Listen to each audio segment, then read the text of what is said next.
Okay, so first started coming as a student, standing on the big bank with a few of my flatmates. We got quite into it that season. I can remember my first game was Wickham at home. I caught the ball twice, which is pretty rare, and messed up the throwback twice. I caught the ball and it went over for a corner, and I wasn't sure whether it was a kind of multi-ball system or not, so I didn't want to chuck the ball back onto the pitch if they'd taken the corner. So I messed that up twice and got some stick for that. And we got pretty into it that season. There's a photo of me and a few others, my housemate included, with Christian Ribeiro at the end of that season with his Player of the Year shield, looking very fanboyish. So that's how I kind of got into it. I then got an email at the end of first year about the Grecian archive. I sent off an application to that, and then joined up with that. Started second year, and then got into the media stuff at Exeter through that.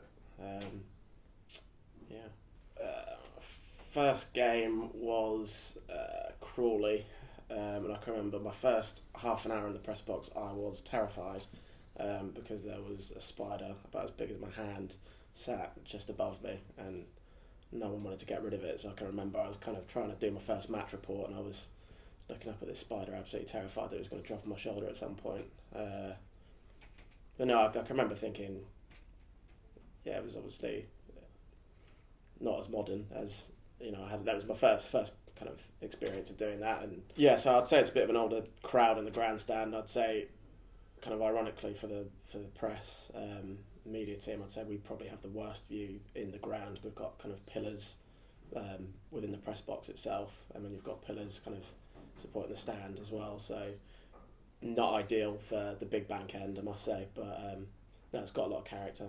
There's been a few kind of over recent months actually. Ruben's kind of last minute equaliser against Yeovil, and there's been a few good ones. I'd say it would have to be Ollie's. I know that's going to be a popular choice, but Ollie's against Plymouth. I can remember it was an absolutely appalling game.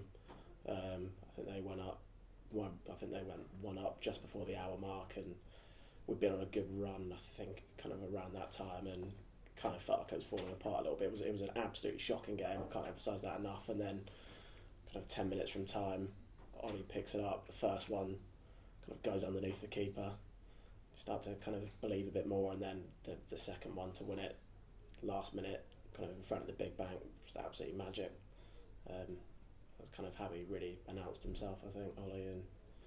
And after that game, we had to chase him to get the interview because he was man of the match, and man of the match kind of if you're nominated for that, you have to come over here and do the interview. So we chased him over here to get the interview and pulled him out from the lounge through there to have a chat with him. And Ollie, the media manager at the time, could have put me on door duty to stop people coming through, because we did the interview with Ollie next to the ladies' toilet. I remember Jamie Reid came through because he was waiting to get a lift back with Ollie, I think, and tapped me on the shoulder.